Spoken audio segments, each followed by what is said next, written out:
So yun nga guys, hindi ko sana na ano sa inyo, kaya lang ang sama na.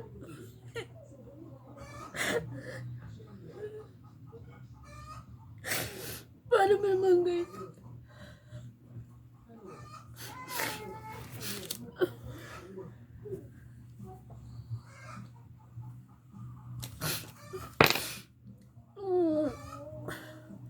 Yung cellphone ko kasi kanina, may dumaan kasi kanina.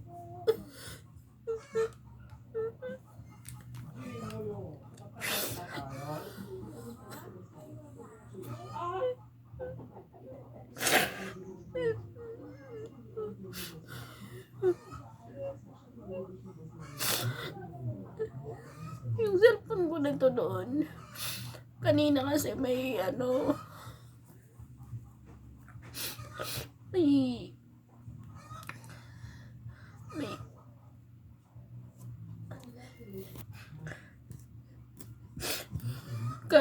kahit sino naman talaga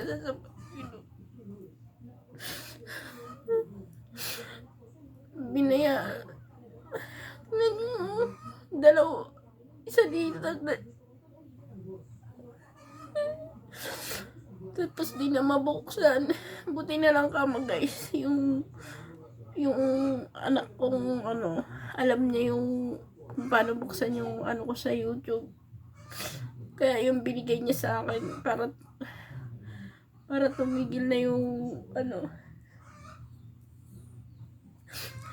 binigay niya tong cellphone niya sa akin to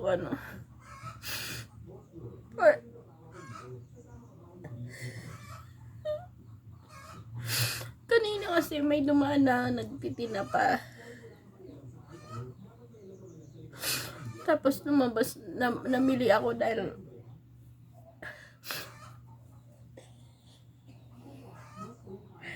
tapos nakalimutan ko yung cellphone ko, nilapag ko dun sa may pasimanong ganyan.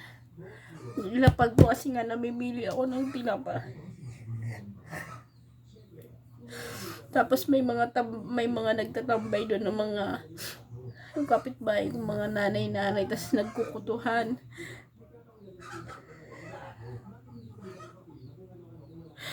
Hindi naman siya nagbibintang ko, no? Pero sila lang yung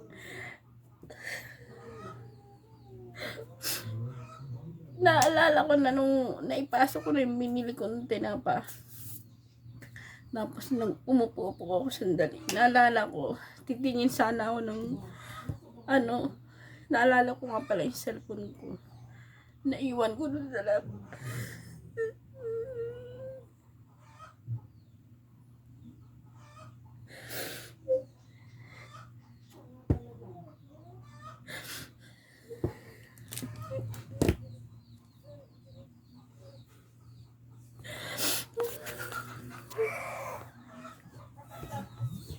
Ang sama lang ng loob ko. Pagbalik ko, nabasag na.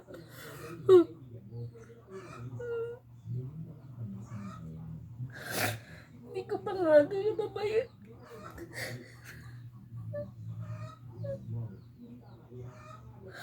Tapos tinanong ko na pag nila kung nakita nilang may sino gumawa. Nakita nyo naman parang sinadya. Parang may buha-buha.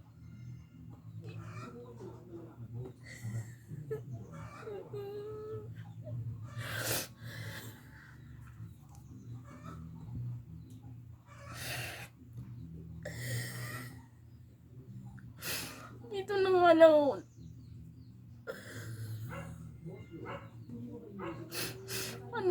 tapos ayaw na magbukas.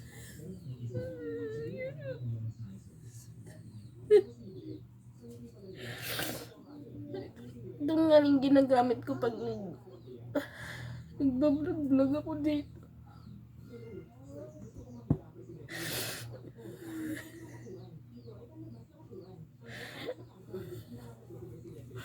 Buti na lang yung anak ko, binigay niya na lang sa akin yung cellphone niyang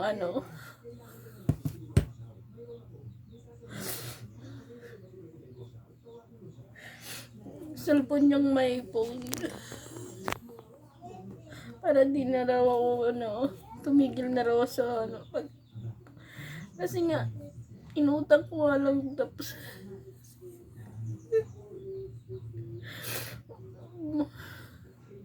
inuhulugan ko to, tapos, hindi pa tapos, nasira na. Oo, kasalanan ko kasi nga iniwan ko dun. Naiwan ko.